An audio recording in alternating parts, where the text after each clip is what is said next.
Welcome back, and we're on the home stretch. So what we're going to do in this section is talk about what you and I can do within our organizations. When we have organizations like the two panelists that you saw and heard from, the excellence in stewardship that their organizations that was just shared, what are the conditions that you can create for that excellence to take place? That's what we're going to talk about. And I'm about to present to you what we at SAC have learned about how to transform our culture towards stewardship in any organization. So, to start with, I'd like to set some context about what our world today looks like. Two major mega trends define our life and times these days: hyper-connected and uber-populated. Everything and everyone is today connected. About 5.9 billion people, I believe, are on the internet now. 10 years ago, it used to be some 2 billion something. So that's been the explosion of connectivity. And in terms of population, we are about 7.8 billion as we speak right now. And most of the increase in population has happened in the last couple of decades. Both of these major mega trends form the perfect double-edged sword, where exciting growth opportunities and daunting challenges coexist. So connectivity gives us amazing reach. And that creates huge opportunities, but it also creates huge challenges like the death of privacy and all kinds of ills associated with that. Overpopulation gives us huge markets to sell our product and our service to, but it also drains the Earth's resources, which is why this week all of us are here on that issue. So let's look into this double-edged sword just for a couple of minutes, and here's where I'm going to ask you a few questions, and if you have an answer, please raise your hand. I'm going to do it the old-fashioned way. We could have done it through the app, but I don't know about you, but I'm tired of that. So we'll do it the old-fashioned way. We'll raise our hands and we'll talk to one another without violating the rules of safe distancing. Okay? So, two major megatrends, exciting opportunities and daunting challenges. Here's the first question. How many cars do you think every 1,000 Americans own between them? Take a guess. Between every 1,000 Americans, how many cars do they own? Raise your hand if you think you have an answer. Take a guess, somebody. All right, Mike, right there. Real quick. 800. 800 is absolutely the correct answer. Well done to you. And that is the highest number of car ownership in the world. Well done. And now that you know the highest number is 800, what do you think that number is for China? Between every 1,000 Chinese nationals, how many cars do they own? Raise your hand if you know the answer or want to hazard a guess. Anyone? Real quick? No? Well, the answer is 200. Now, what is that number for India? Anyone?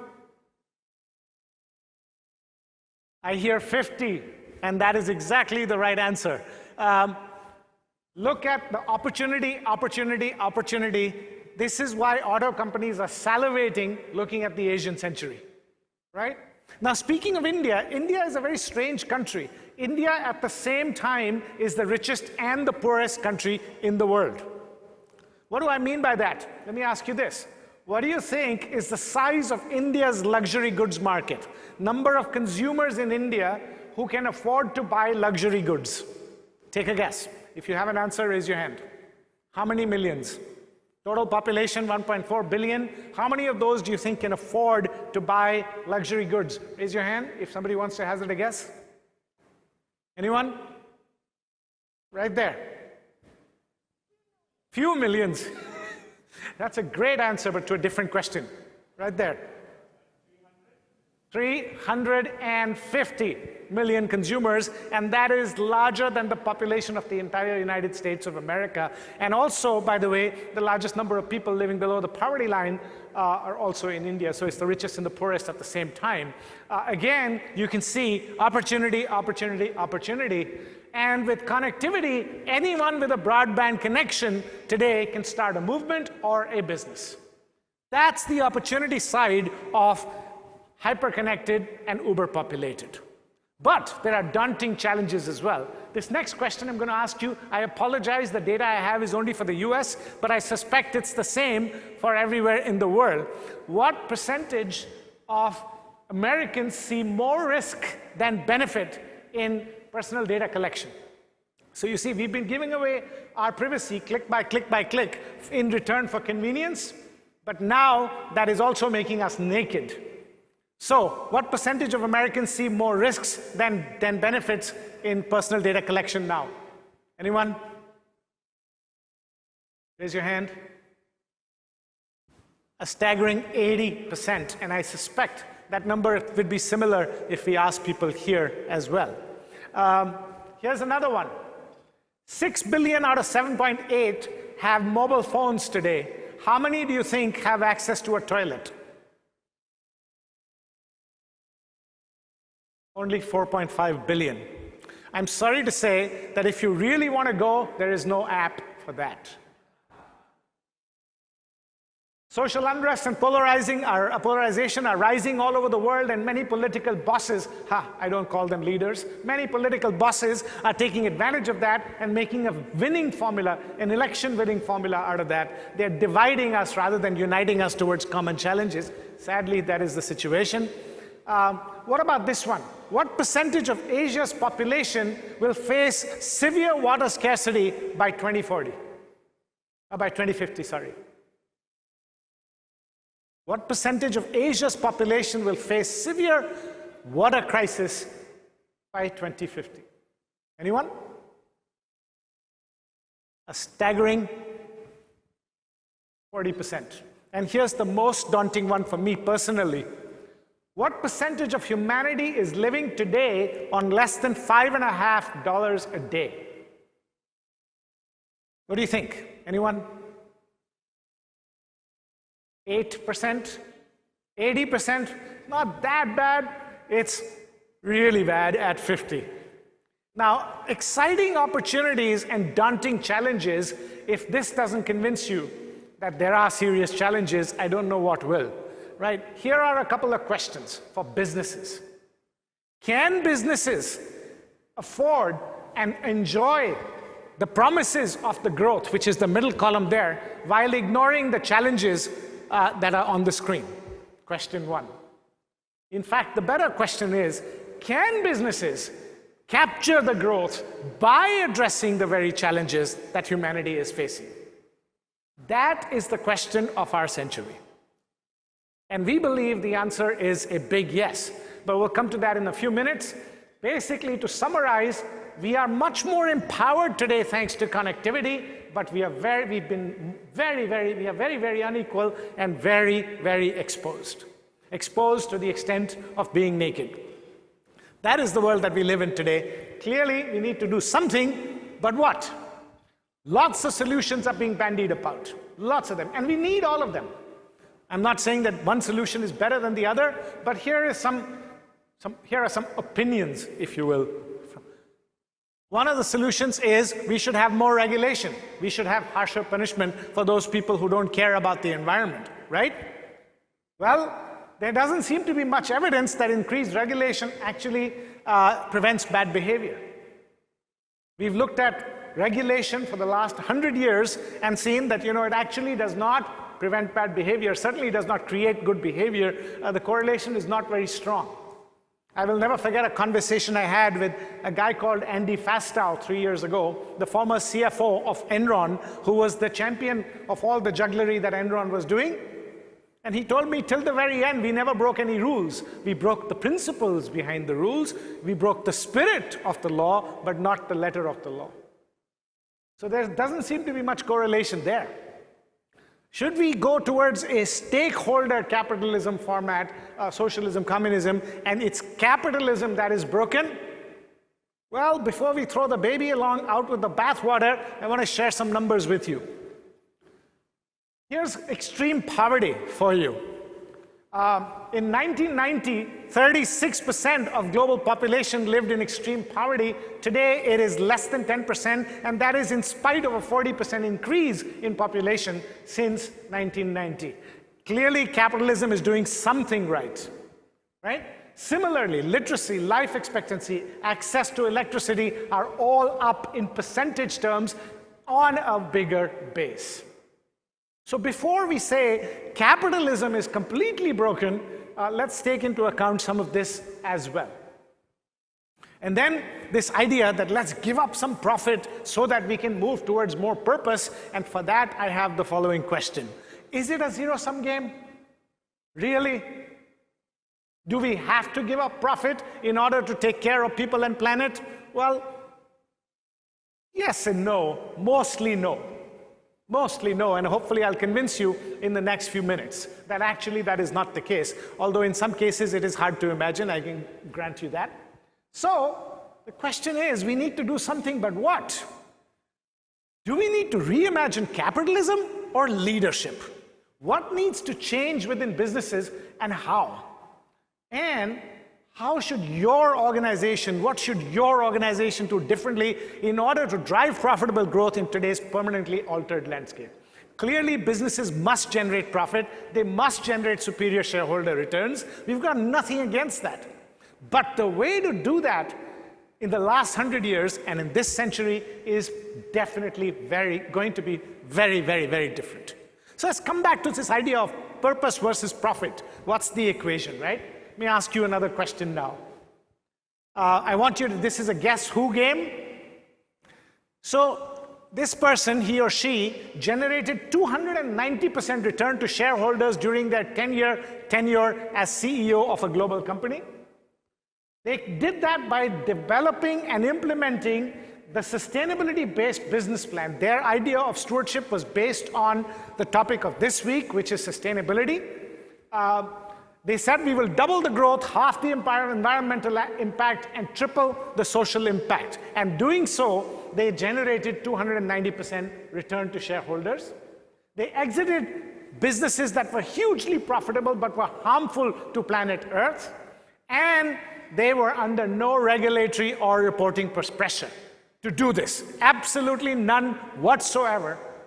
Who is this person and who is this company? Anyone? Anyone? Raise your hand. Or say it softly. You're not allowed to shout it out. You got it. Paul Polman of Unilever. Here's the point I'm trying to make. Stewardship need not come at the expense of profit or growth, and the leadership challenge and the innovation challenge of the 21st century is this: create profitable growth by addressing the existing challenges that planet Earth and humanity are facing. Do you remember a time when you made a phone call to your family in the United States, it used to cost $100 a minute? Some of you are too young to remember that. But I'm certainly old enough for that, and today everything is for free. That's the kind of innovation we need to bring the cost of these things down. And we will. Humanity has solved existential challenges throughout its history, and we will get over this as well, but it will take a different kind of leadership, a different kind of governance. Here's another one. 21% stock appreciation since IPO in 1992. This company has been on the Fortune's Most Admired Company list for 19 years in a row, including this year. Their footprint has grown from 1 to 77 countries under this particular leader's leadership. And their idea of stewardship was more society and employee-based rather than planet-based, so it was more people-based, balancing profitability with social conscience, full healthcare benefits, even for part-time employees. The first company in the world, perhaps, to provide full healthcare benefits even to part-time workers. And later on, when the company went public, if you worked more than 20 hours a week, you could participate in the employee stock option plan as well, even though you were not a full-time employee. Until today, this company spends more money on benefits than on raw materials. Who is this?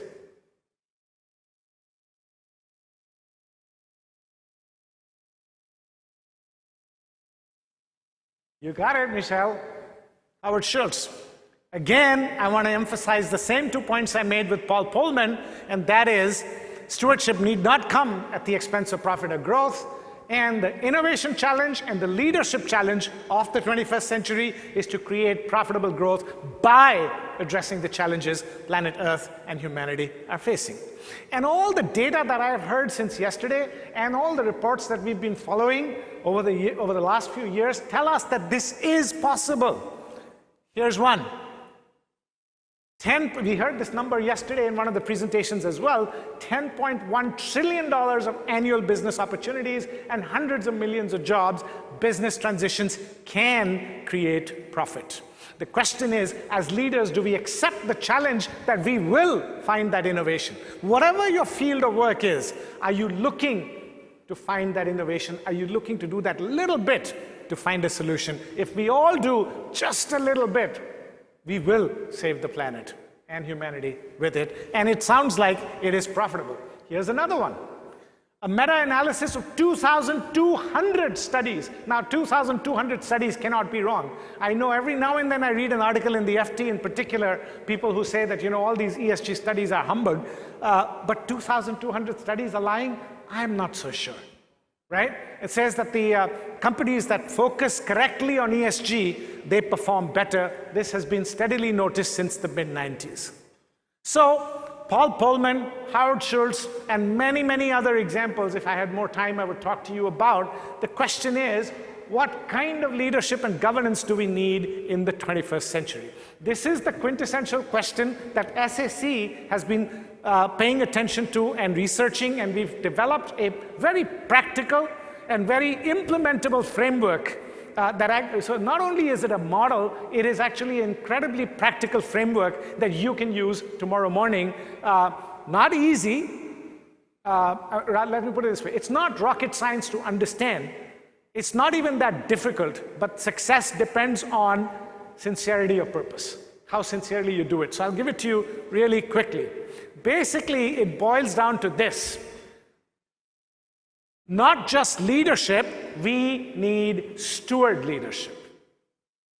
So I mentioned earlier this afternoon what stewardship was. Stewardship is the mindset and practice of creating long-term value by addressing the needs of stakeholders, society, and future generations. Steward leadership is what enables stewardship.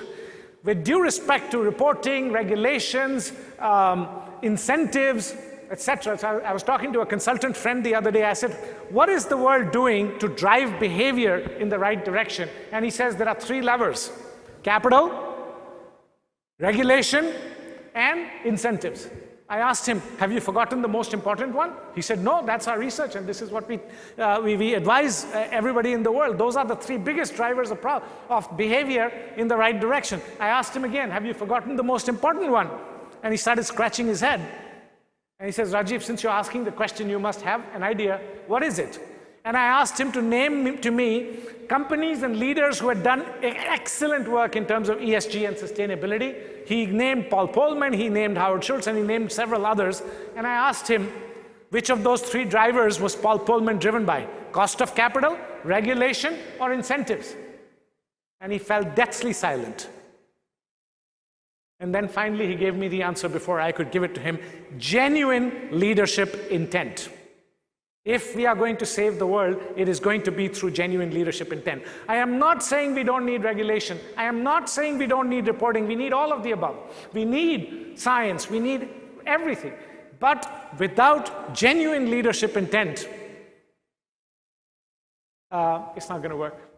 So steward leadership is what enables stewardship. What is steward leadership? It is that genuine desire and persistence to create a collective better future. Collective better future. The time has come. We've heard this many, many times yesterday from speaker after speaker. The time has come to work together. Unfortunately, humanity does not have a track record of working collectively together. Only when the crisis is right on top of our heads, like COVID-19, do we come together, but not otherwise. Sadly, we are so smart as a species. We are on the verge of populating Mars and doing all kinds of amazing things that no other species can possibly even think about. But when it comes to recognizing a danger that is only 10 years away, we're not good at that. But that's what collective better future is all about. That's what these companies that you heard from just now are trying to do. And kudos to them and many others that are trying to do that. So that's the idea. First of all, it's that to adopt that idea that yes, we will work to create a collective better future for our shareholders and for everybody else. However small a way that you do it, every small step counts. Now, how do you make this practical? These are a bunch of definitions and a bunch of beautiful words on a colorful slide. How do you bring this together and day-to-day make it practical so every employee can live and breathe this? And very quickly, I'm going to walk you through the model now. So, steward leadership is the genuine desire and persistence to create a collective better future. This comes to life when companies and organizations create and activate their stewardship compass. You heard about Mars compass a little while ago. Unilever also had a compass. So we've captured that into what we call the stewardship compass. And there are 4 steps involved. The first 3 steps are kind of one time. And the 4th step is what happens every day, day in and day out. The first step is to identify the most important organizational values. Now, every organization already has values, right? So I'll focus on the second step, which is you need to add to your existing values 4 stewardship values. How do we know these are the 4? Because when we look at the companies that you heard from today and similar companies that I've talked about, we find that they believe, those that are really good at steward leadership and get positive results with it, they believe in these 4 values. That's our research. What are those 4 values? Interdependence, long-term view, ownership mentality, and creative resilience. So the second step is to include these 4 values in the values of the organization. Going back to Howard Schultz. Howard Schultz, the company was growing and growing and growing and growing, and somewhere in the middle, he stepped down as CEO and just retained the chairman title of the board, and growth started slowing down. When Wall Street analysts studied the company, they said, well, your revenue is growing, your profitability is solid, but your benefits costs are out of whack. All you need to do is control your benefits costs, and you're going to be very, very fine, and you're going to be a great company. And he said, upon my dead body. He said, I believe in interdependence, and we take care of the employees, and we take care of our communities. We are going to get rewarded. We're not going to get, if the only way to get rewarded is to take it away from the employees and from society, not interested. So he comes back as CEO, takes a long-term view that investing in employees and investing in the communities is the way to go, takes it upon him that I will make stewardship happen, I will not give up a collective better future dream that we have for the company, and then dives into his creative resilience to find a solution for growth without giving up the benefits costs. That's how these values come alive. That's the leader himself. But then how do you make these values such that every employee believes in them and acts according to them? Here's where the rubber hits the road. Every company has great sounding values. But in most companies, they remain just posters on the wall. How do you translate them from pretty posters to everyday action where every employee is doing the right thing without you looking? I want to give you a little preview into that. So, are the values self-centric or collective? Is the belief in stewardship values genuine? Can anybody guess which company's values these are? It could be any company's, right? They look all the same, isn't it? Well, this was Enron. What do you think this one? A little bit more recent. Anybody know which one? Well, that's Boeing. And we all know what happened with 737 MAX recently, right? Point being, is the belief in stewardship values genuine? Are the values lived every day, or are they just posters on the wall? Are rank and file employees empowered and rewarded to act according to those values? You gotta look at internal systems and structures. How do you measure performance? How do you reward performance? The more a company's size grows, the more rules, policies, and procedures start to come in, and before you know it, the organization has become a red ocean of bureaucracy. If If I had more time, I'd give you examples. Today, the speed with which markets move is so fast that the rules get outdated before the ink dries on them. And if you have a rules-based culture, you're actually going to lose because very stupid things will happen. So here's the key word. If instead of feeling compelled to follow the rules of your company, what would happen if the employees felt empowered to act according to values, even if the rules didn't ask them to do so? I want you to think about that. And another time when we are here together for a longer session, I'll give you examples of what the best companies in the world are doing today with freedom rather than with control. The history of management and leadership is littered with the idea that we must maximize control over resources that are human. Frederick Taylor, the father of modern management, used to say to Henry Ford, his friend, that employees are lazy. If we don't control them, they will do minimum possible work. Peter Drucker, who succeeded him, was kinder to employees and started talking about employee satisfaction and engagement, etc. But make no mistake, most of that literature is also about controlling resources that are human. Those days are over. If Peter Drucker were alive today, he himself would say, throw away my old textbooks, here's my new one, here's how to lead and govern with freedom rather than control. So if you want to dig into that deeper, you need to come back for a longer session. So that's step number 2. Step number 3 is now define a stewardship purpose for the organization. What's a stewardship purpose? How does a stewardship purpose differ from any other purpose? Well, it creates a collective better future for a wide variety of stakeholders, and that's it. No other difference. You are growing both economic and social value. Together, this purpose and these values form the company's stewardship compass. Now comes the final step. Here's a checklist for purpose, which I will let you have in the slides. Now comes the final step. Ensure everything you do from now onwards, the organization does, is aligned to and governed by the compass rather than by rules and policies. That is, in essence, the first 3 steps you do one time, and then you look at them every 5 to 10 years and see if they're still valid. But the 4th step happens every single day. Now, unless step 4 is done properly, it remains like a poster on the wall. So in the interest of time, I'm just going to give you these slides for reviewing later on. But basically, you have to align all internal systems to the compass. When it comes to people, are the right steward leaders at the helm? Are they walking the talk? Are there any naysayers that might block the transformation? Get rid of them right away. Is everyone able to articulate the organization's purpose and take pride in it? So on and so forth. Processes. How do you recruit people?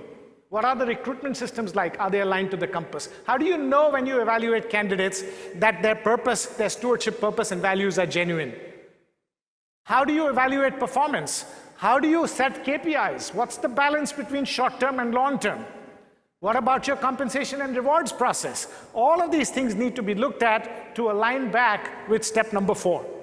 And that is, again, when we work with boards and senior management on advisory, we look at their systems and structures and see how much the alignment is or isn't. But that's really what steward leadership in action looks like in a quick nutshell. Anissa only gave me 15 minutes, so I'm going to have to wrap up. But at the end, I'd like to leave you with a couple of thoughts. Steward leaders lead themselves before they lead their organization. What I talked to you about was from an organizational perspective, but first you have to get your personal stewardship compass in order before you can lead the organization as a steward leader. The process is the same, except it's all about personal values and personal stewardship purpose. Get this right first, and then, only then, can we move forward. I'd like to leave you with 2 thoughts and 2 questions in the end. Thought number 1. What is the purpose of your power when there is no power in your purpose? What is the purpose of your power if there is no power in your purpose? Second, when the power of love exceeds the love of power, steward leadership happens.